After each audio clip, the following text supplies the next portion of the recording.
Bom dia a todas e todos. Queria agradecer a presença de todo mundo aqui hoje. Eu me chamo Natália, vou ser mediadora dessa mesa de abertura. Boas-vindas. Queria agradecer a disponibilidade de saírem de seus estados, seus territórios, para vir para cá pensar essa rede de atenção à pessoa egressa no formato nacional, né? A gente tem já estabelecidas nessa política de atenção à pessoa egressa do sistema prisional o programa Fazendo Justiça, o CNJ, também em parceria com a RAESP do Rio de Janeiro, que foi a primeira RAESP que foi pensada, né? Então, utilizando de sua metodologia e também apoios de parceiros como o Instituto Igarapé, agora hoje também se somando a essa parceria, o Instituto Pro Bono, fazer essa continuidade dessa política de atenção à pessoa egressa. Então, hoje e amanhã, a gente vai ter a oportunidade de pensar os parâmetros e os próximos rumos dessa rede de atenção à pessoa egressa no formato nacional. A gente já está nesse processo desde novembro do ano passado, de uma forma mais ativa, tendo reuniões periódicas, todos os meses. As RAESPs dos 7 estados que nós temos, né? Ceará, Rio Grande do Norte, Mato Grosso, Rio de Janeiro, Maranhão, Tocantins. E agora, mais recentemente, a gente teve a inauguração, né, a implementação de uma nova RAESP, Mato Grosso do Sul. Então, é com muita alegria que a gente recebe vocês. A gente gostaria também que cada um de vocês se apresentasse, porque esse é justamente o modelo que a gente faz de uma forma coletiva, né? Então, pensar... a gente está aqui para pensar conjuntamente e, para a gente, é muito importante que cada uma de vocês se apresente. Então, vou pedir para passar aqui.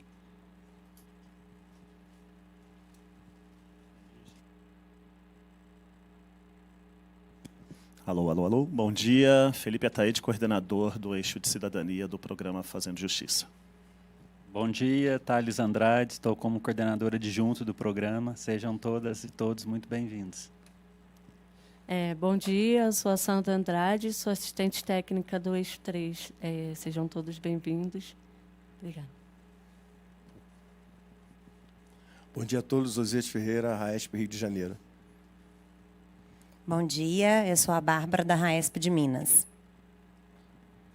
Bom dia, meu nome é Lucas, sou coordenador estadual do programa Fazendo Justiça em Minas Gerais. Olá, bom dia, sou Ítalo, do Eixo 3 do programa Fazendo Justiça. Bom dia, eu sou Rogério Egresso do Sistema Penitenciário do Distrito Federal.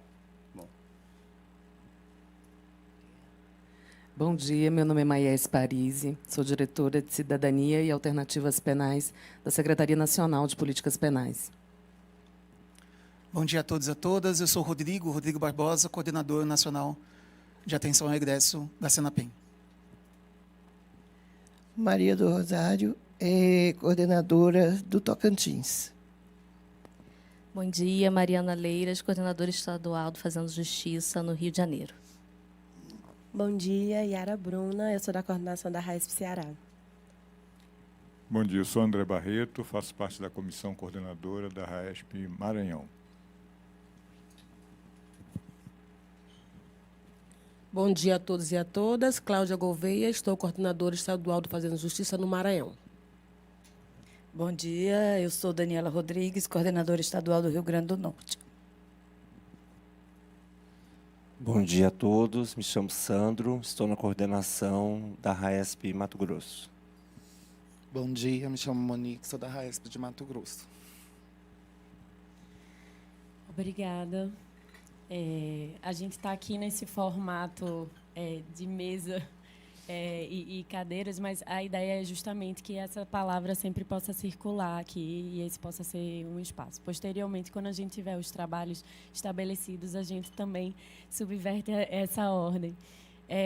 Então, para essa mesa de abertura e para continuar essas boas-vindas a vocês, a gente vai passar também aqui a palavra primeiramente, para a doutora Rebeca Grotterhost, coordenadora de projetos do Instituto Pro Bono.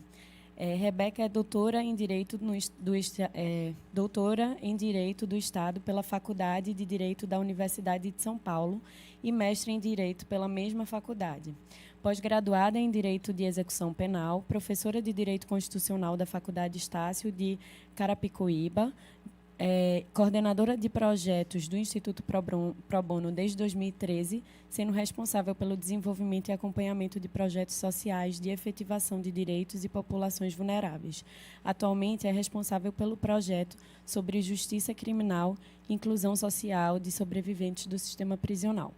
Hoje, para além da gente iniciar esses trabalhos, e a gente vai ter também vai firmar, né, um acordo, vai firmar uma parceria com o Instituto Pro Bono, justamente para que a gente possa dar continuidade. E é por isso que a doutora Rebeca está aqui hoje. A gente também vai ter alguns outros lançamentos durante esses dias que a gente vai estar aqui. E então eu já passo a palavra para a doutora Rebeca.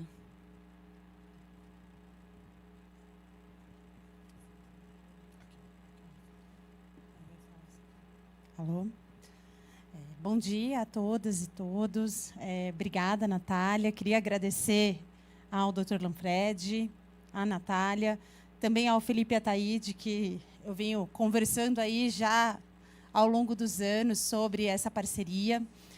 E, bom, a Natália falou todo esse currículo, mas basicamente eu trabalho no Instituto Pro Bono, na coordenação de projetos. Para quem não conhece, o Instituto Pro Bono é uma organização da sociedade civil que trabalha com acesso à justiça através da advocacia voluntária. Então, a gente conta com advogados e advogados voluntários em todo o Brasil que fazem esse atendimento sob a nossa orientação. E eu queria voltar um pouquinho do tempo, porque foi em meados de 2019, acho que no início de 2019, a gente ligou para o Dr. Lanfredi e falou: olha, a gente está reparando aí uma grande questão com as pessoas egressas do sistema prisional. Existem muitas organizações que trabalham na porta de entrada, ou seja, que trabalham com as audiências de custódia, que trabalham lutando, né, contra o encarceramento em massa, mas quando essa pessoa é presa, quando ela está efetivamente dentro do cárcere, quando ela sai, há um esvaziamento desse trabalho. E nós atuamos na porta de entrada, a gente atuou nas audiências de custódia com nossos advogados e advogadas voluntários, e a gente percebeu que muitas pessoas que retornavam à audiência de custódia tinham passado pelo cárcere. E foi aí que veio, né, essa nossa angústia de como que a gente poderia fazer uma atuação. Opa. Pronto. Deu certinho. Como a gente poderia fazer uma atuação efetiva, olhando para as questões jurídicas, porque a gente trabalha com a parte jurídica, olhando para essas pessoas. E a gente se deparou com um campo, né, que é, como eu comentei, bem esvaziado. A gente ligou para o Dr. Lanfredi e ele comentou sobre essa ideia de que, né, iriam ser lançados escritórios sociais, o CNJ vinha fazendo um trabalho muito grande nessa seara. A gente falou, por que não? Né? Por que não fazer uma parceria? Mas, para fazer a parceria, a gente precisa conversar e entender melhor todas essas questões, fazer uma busca de campo para fazer a parceria. Acontece que, em 2020, a gente foi atravessado pela pandemia. E, enquanto a gente estava construindo algumas parcerias com organizações, com a pandemia, enfim, né, as prioridades mudaram, mas a gente entendia que, ainda assim, a população carcerária, quem está dentro do cárcere, quem sai do cárcere, para essa pessoa, a realidade não mudou. O que aconteceu foi que ela teve menos atendimento ainda, porque a gente não tinha tantas visitas, né, de defensores, a gente enfrentou um cenário ainda mais nebuloso. O Instituto Pro Bono ele veio estudando e olhando para essas questões. Então, a gente chegou em várias questões de direito que a gente poderia trabalhar com essas pessoas. Mas acontece que aí a gente enfrentou a outra questão, é como chegar nessas pessoas. Porque a população egressa do sistema prisional, ela muitas vezes é desconfiada, claro, né? Às vezes ela é enganada por um advogado que vai falar... enganada não, né? Às vezes ela vai lá, contrata o advogado faz um trabalho que ela não entendeu muito bem, de repente ela não consegue mais contato com aquele advogado. E, enfim, né? E também quando ela encontra um advogado, né? Porque muitas vezes ela não tem condições para pagar um advogado, né? E a gente sabe que a realidade do Brasil é muito diferente, né? Então, assim, a gente não tem defensores e defensoras suficientes em todos os estados para atender todo mundo que precisa de um advogado. Isso é fato. Então, o Instituto Pro Bono ele surge para complementar esse trabalho. E, mais do que isso, para pensar em quais as estratégias que a gente pode utilizar para chegar nessas pessoas e para auxiliar, de fato, essas pessoas. E não só enxugar gelo, né? Como a gente pode pensar a questão da população egressa do sistema prisional e da população carcerária de uma forma estratégica, de uma forma a transformar a realidade dessas pessoas. E aí, ao longo desses últimos anos, a gente veio conversando com o CNJ para firmar, né, uma parceria, para fazer um acordo, porque a gente entende que esse trabalho conjunto ele tem muito potencial, né, tanto para chegar na população que precisa de um atendimento jurídico na área criminal, e a gente entende que quanto mais a gente atender, a gente vai chegar em problemas chaves que a gente vai poder atuar mais estrategicamente. Então, a gente está aqui hoje, né, para falar um pouco dessa parceria que vai ser firmada aí, que está sendo firmada, mas eu diria que é uma parceria que ela já foi feita, né? Porque acho que desde 2019, aquela primeira conversa com o Dr. Lanfredi, ao longo aí dos últimos anos, conversando com o Felipe Ataide, a gente veio demonstrando questões muito delicadas, né, que envolvem a população egressa do sistema prisional. Uma delas que a gente vem enfrentando aí, ao longo desses últimos anos é a questão da pena de multa, né, ou seja, a população que vai presa por determinados crimes, por exemplo, furto, tráfico de drogas, roubo, ela vai ser obrigada a pagar um valor aí depois. Aliás, né, ela vai ser obrigada a pagar um valor decorrente da condenação. Para tráfico de drogas, esse valor é de, no mínimo, R$22 mil. Essa pessoa vai sair do cárcere endividada, né? Endividada e ainda com dificuldades em limpar a sua ficha criminal, porque enquanto ela não pagar, ela vai ser considerada ainda em cumprimento de pena. Outra questão que a gente começou a perceber nós começamos a ser buscados muito por abrigos e centros de acolhida à população em situação de rua, falando que viam nessas pessoas grandes questões criminais, ou seja, essas pessoas saíram do cárcere e hoje estão em situação de rua. Algumas devendo a multa, ou seja, endividadas, e aí a gente percebia, enfim, né, uma dificuldade delas de demonstrar, dificuldade delas não, né, uma dificuldade do sistema para entender que essas pessoas não teriam condições de pagar nenhum valor, né? Então a pessoa ali está condenada a pagar R$22 mil, ela está em situação de rua e ela tinha que demonstrar para o juiz que ela não teria condições de pagar esse valor. Então essas são algumas questões que a gente veio observando. E agora, por meio dessa parceria, a gente pretende expandir para além de São Paulo. O Instituto Pro Bono ele tem sede em São Paulo, mas ele tem atuação em todo o Brasil. E para a gente também chegar nessas outras regiões do Brasil, a gente vai ter que contar com vocês também, porque é isso, né? Sempre existe essa desconfiança. Mas por que essa organização quer fazer esse trabalho? Quando a gente fala, não, mas é advogado, voluntário, gratuito. Ah, não, mas depois vai chegar uma conta para eu pagar. Né? E a gente fala, não vai chegar nenhuma conta para você pagar, eu prometo para você. Então, é isso. Eu queria agradecer a presença de todas e todos aqui, agradecer ao CNJ essa oportunidade de parceria com o Instituto Pro Bono, que para nós é uma parceria muito cara e muito especial e que vai permitir com que a gente chegue em lugares que a gente não está chegando ainda. Né? E que as pessoas conheçam mais o nosso trabalho, que confiem na gente e que a gente possa juntos resolver diversas questões aí que envolvem a população carcerária. Obrigada e bom dia.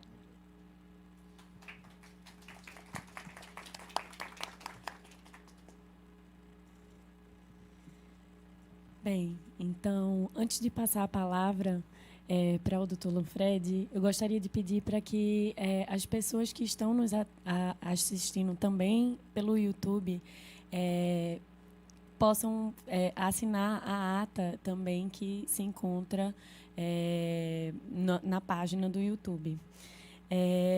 Então, agora eu vou passar a palavra para o Dr. Luiz Geraldo Santana Lanfredi, juiz auxiliar da presidência do CNJ e coordenador do DMF. Dr. Luiz Geraldo Santana Lanfredi é licenciado e mestre em processo penal pela USP e em criminologia e sociologia jurídica penal pela Universidade de Barcelona. Doutorando em criminologia e sociologia jurídica penal pela Universidade de Barcelona, é desembargador no Tribunal de Justiça de São Paulo e juiz auxiliar da presidência do Conselho Nacional de Justiça, onde atua como coordenador do Departamento de Monitoramento e Fiscalização do Sistema Carcerário e Execução de Medidas Socioeducativas, o DMF, desde 2014 a 2016 e desde 2018. E da Universidade e da Unidade de Monitoramento e Fiscalização das Decisões e Deliberações da Corte Interamericana de Direitos Humanos, a OMF, desde 2020. Doutor Luiz Geraldo, a palavra é sua. Muito obrigado. Bom dia a todos e a todas, aqueles que estão presentes a esta reunião, aqui pessoalmente, aqueles que nos acompanham também pelos canais da internet. Eu estou vivamente feliz, e utilizando essa metáfora de reforço, né, para dizer da satisfação que é a realização desta atividade, deste encontro, que para nós é uma grande conquista. Por tudo que já representou desde os primeiros momentos em que falávamos desta necessidade em ativarmos esta sociedade ainda muito reprimida na sua maneira de articular-se e realizar-se dentro da execução penal. Então, eu quero dizer que esse não é um encontro de ocasião, ou mais um encontro entre aqueles tantos que são realizados por força de uma determinada demanda. Essa, para mim, e aqueles que me acompanham, sabe, da direção que eu tenho sobre esse assunto, eu considero como uma grande execução penal e que merece foco de atenção, energia, ainda que a organização da sociedade civil ela possa prescindir de uma formalização. Aliás, a pujança da sociedade civil está justamente nisso. Ela existe independentemente da formalização. E é por isso aqui que eu festejo, né, a presença entre nós das RAEPs. Eu faço esse reconhecimento nas pessoas de todas as RAEPs que estão aqui hoje em Brasília, aquelas que também nos acompanham pela internet, mas do trabalho não só do Rio de Janeiro, quanto de Minas, do Tocantins, do Ceará e do Maranhão.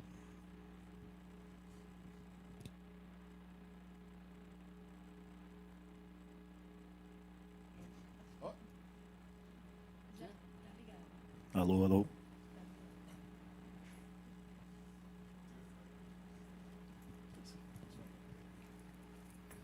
Obrigado.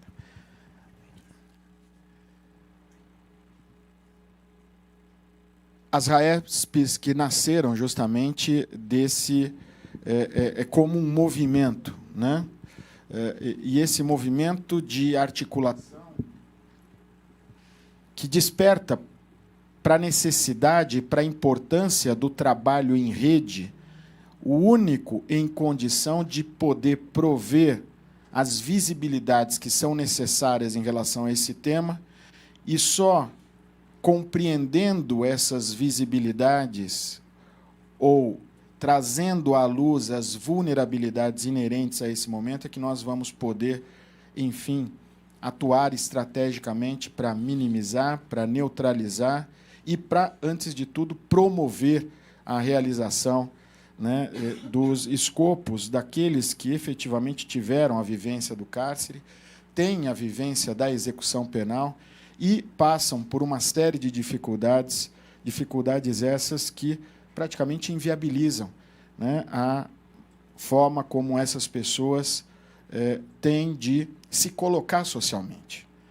Eu creio que esse tema, de pouco ser falado no nosso país, de que a questão do que se convencionou de chamar do pós-penitenciário, mas, sobretudo, esta perspectiva do que ele representa na vida das pessoas que tiveram a experiência de passarem ou de estar ainda submetidas ao sistema de justiça criminal, né, esteja para nós como uma situação ainda, né, a ser desvendada nas suas, né, mais variadas repercussões e manifestações, porque só assim nós vamos avançar e alcançar, né, um salto de qualidade neste tema que para nós é tão importante. Não é à toa que, pela primeira vez, o Conselho Nacional de Justiça ele ensaiou diretrizes para o tratamento da pessoa egressa numa resolução, a Resolução 307 de 2019, que já traz, portanto, aí, né, uma indicação muito clara e precisa para o Poder Judiciário, juízes e juízas de todo o país, sobre as necessidades, sobre as demandas que têm que ganhar sentido ou fazer sentido em relação a esse tema, né? Outra situação que me parece muito importante, muito significativa, é agora a recém-aprovada resolução que reconhece e confere uma estrutura mais adequada para os próprios conselhos da comunidade, essa instância de organização da sociedade civil, prevista desde do advento da Lei de Execução Penal, mas que se tinha muita dificuldade de compreendê-la na sua forma de estruturação e, sobretudo, na sua forma de funcionamento. Eu creio que agora nós temos, a partir de experiências também exitosas. Vejam aqui que o movimento em si, ele nasce primeiro do que a normatização ou a regulamentação. Vejam a importância desta força social que se expressa, ou ela se projeta desde um conselho da comunidade, desde uma RAESP, e que nos permite chegar, portanto, a este plano normativo, né, que possa dar um sentido não limitador. Eu insistia muito nisso, né, e o Osias vai lembrar disso, nas discussões com o Felipe, né, e dos perigos, muitas vezes, que nós atravessávamos com essa, talvez, tendência ao endereçamento deste movimento social numa perspectiva de sua formalização, né? Mas não era com o fim de limitá-lo. Não era com uma proposta de sufocá-lo. Era no sentido de ganhar uma institucionalidade que pudesse ainda mais valorizar o movimento em si já existente, que não dependia da normatização. Esse é um pouco do sentido que nós buscamos com a RENAESP, que é, portanto, essa organização federativa das diferentes RAESPs que já existem por si próprias, né? Mas nós vemos, sobretudo, este movimento social de execução penal ainda muito deprimido no nosso país na perspectiva da sua necessidade de expansão.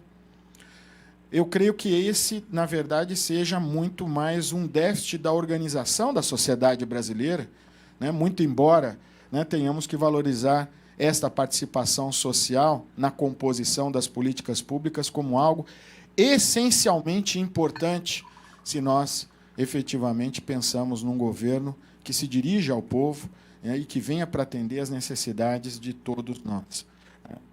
Falar de políticas públicas sem colocar a população, a cidadania, para discutir o conteúdo e a extensão dessa política pública é só simplesmente um ensaio laboratorial, né? E que, por mais que boas intenções possa ter, talvez não chegue ou não se revele autêntico na perspectiva de alcançar a cidadania para quem se dirige.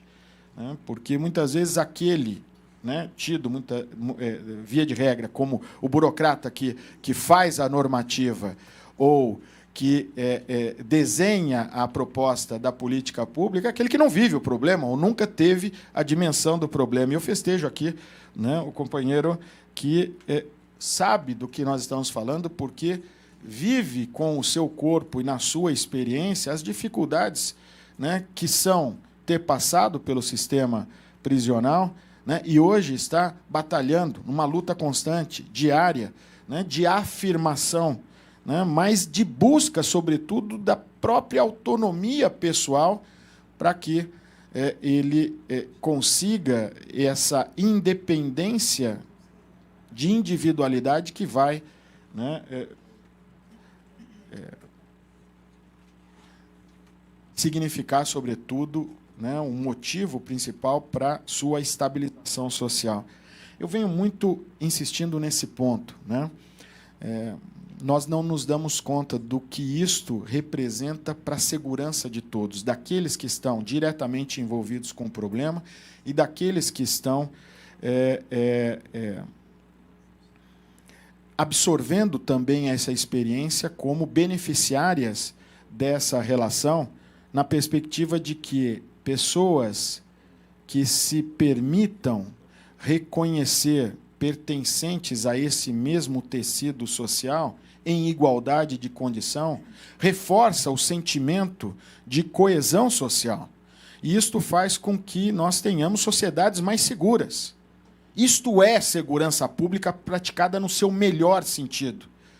Muitas vezes nós falamos de segurança pública, repressão, ostensividade, polícia na rua. Não é só isso, muito pelo contrário. Isso é uma parte, talvez, a menos importante, né, desta ação articulada e que pressupõe justamente uma necessidade de compreender essas individualidades que passaram pelo sistema penal e que, efetivamente, tem que ter, da parte do Estado, a compreensão de que o Estado joga aqui um papel importantíssimo para reduzir as vulnerabilidades, se já eram pré-existentes, agregadas, né, com a experiência do cárcere ou do sistema de justiça criminal, mas, sobretudo, que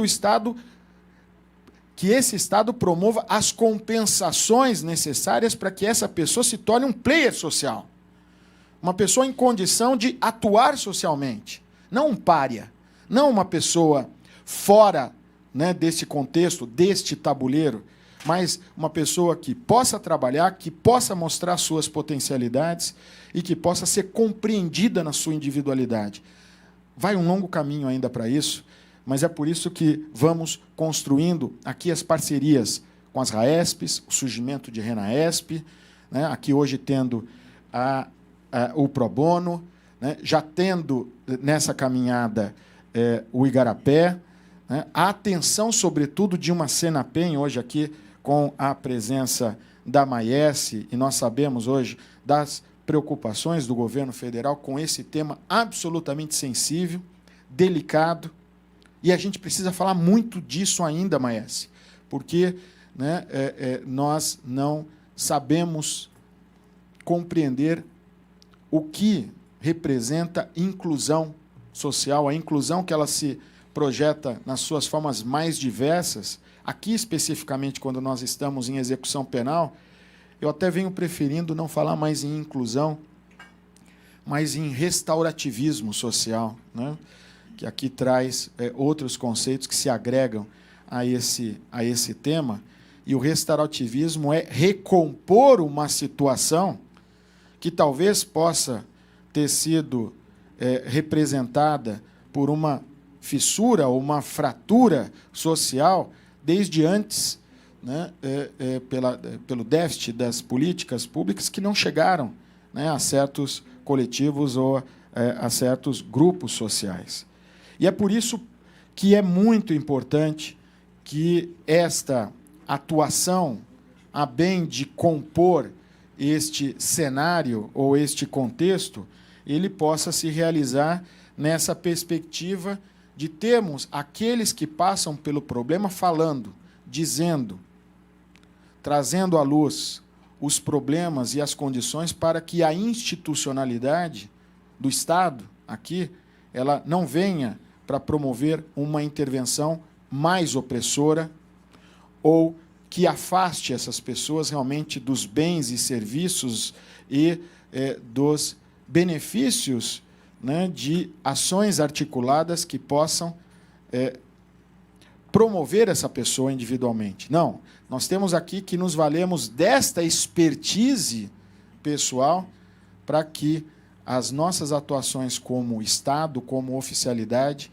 ela possa valorizar, portanto, essas dificuldades. Eu ouvia, né, a Rebeca falando justamente aqui da questão da multa. Olha o problema da multa, né? E nós estamos agora discutindo justamente com a Senapem, mas, sobretudo, com o CNPCP, a possibilidade de trabalharmos aqui a questão do indulto das multas numa perspectiva que não seja, né, uma situação específica e pontual, mas que compreenda justamente as dificuldades que aquela multa não paga daquele que é hipossuficiente, que não tem condição de correspondê-la, não possa também servir de motivo para impedir a pessoa do seu progresso social.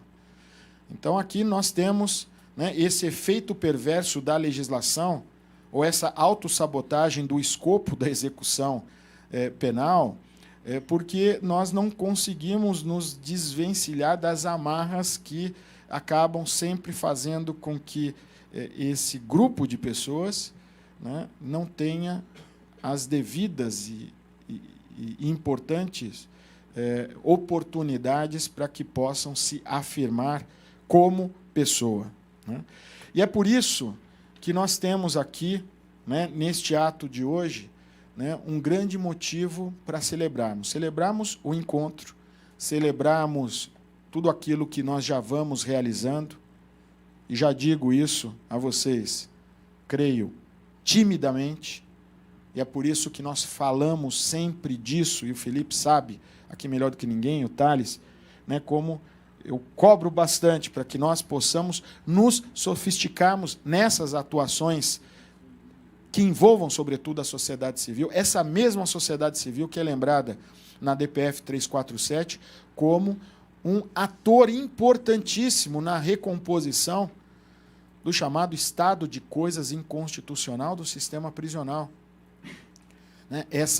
Esse elemento difuso, né, que é a sociedade civil, mas é compreendê-la em que sentido a sociedade ela pode colaborar para que essa situação de desarranjo estrutural massivo, né, e altamente complexa, ela possa ser minimizada, superada, devolvendo, né, funcionalidade, né, ao sistema penal, de funcionamento do sistema penal, sobretudo dentro do Poder Judiciário.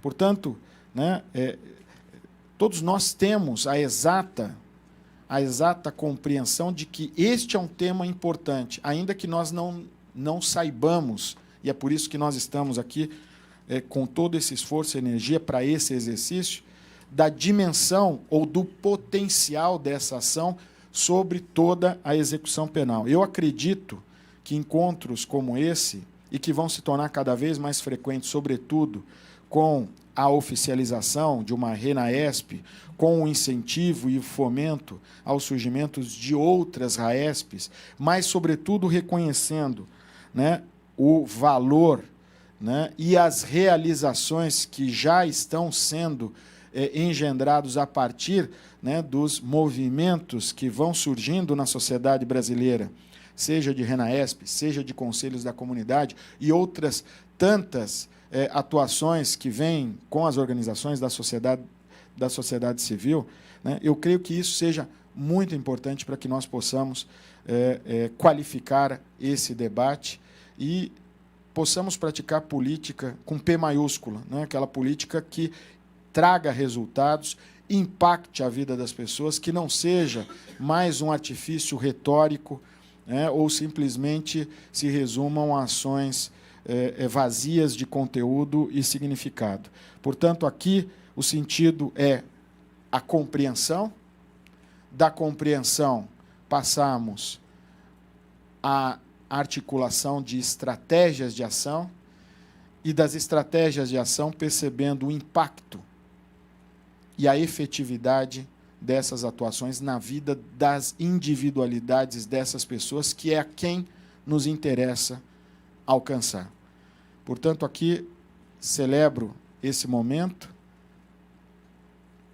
este encontro, na abertura que promovemos aqui nesta oportunidade, dizendo aqui do absoluto compromisso do Conselho Nacional de Justiça com este tema e que ele seja apenas, né, mais um do tanto que ainda nós temos que investir nessa fronteira ainda desconhecida, mas para a qual nós já temos boas sinalizações de bons caminhos a serem percorridos. Muito obrigado.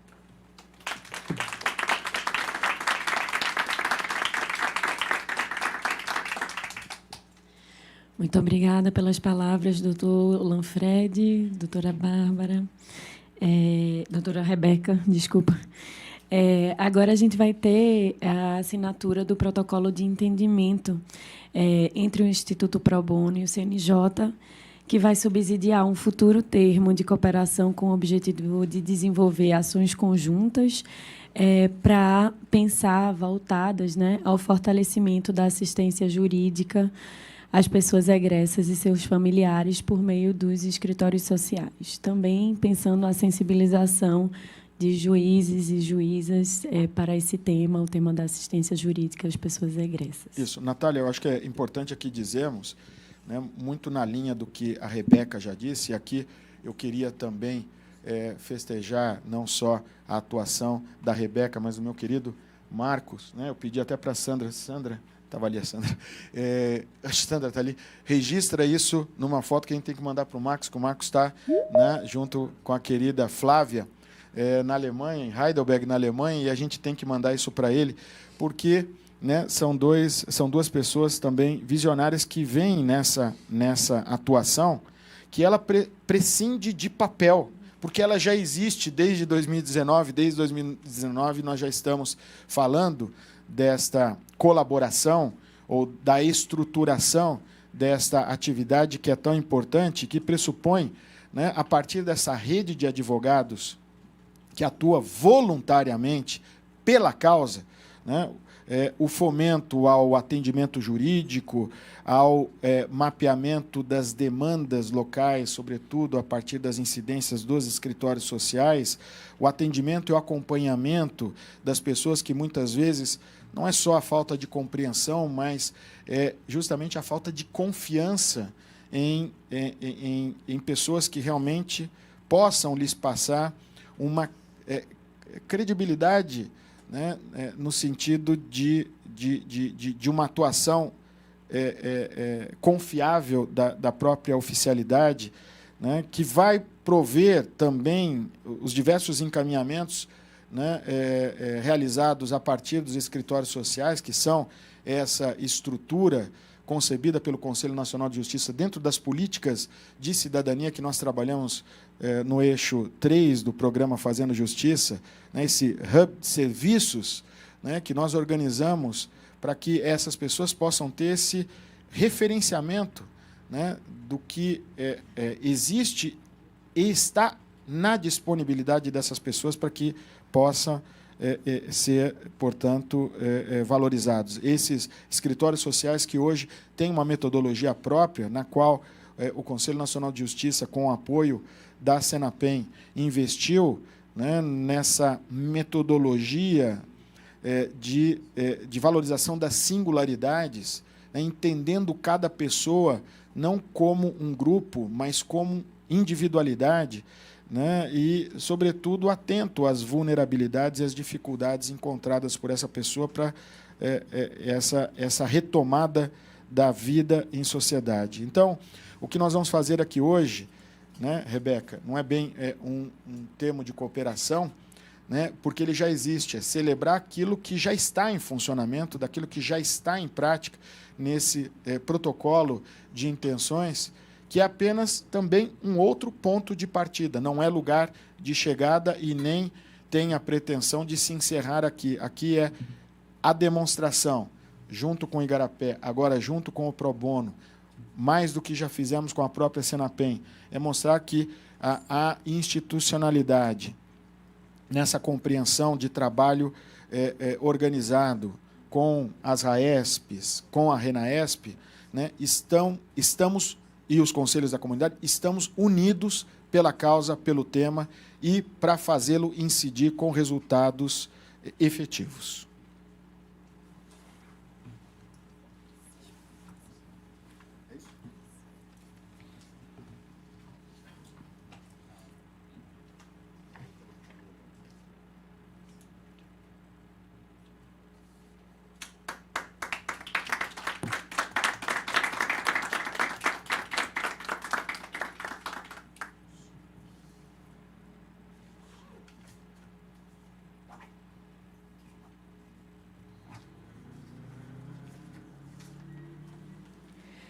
Bem, então, com a assinatura desse importante protocolo para atenção às pessoas egressas do sistema prisional, a gente encerra essa mesa de abertura, de boas-vindas, e a gente dá início aos trabalhos das próximas mesas. Espero que sejam dias proveitosos de muito aprendizado e debate. E aí, então, passamos à próxima mesa. Obrigada.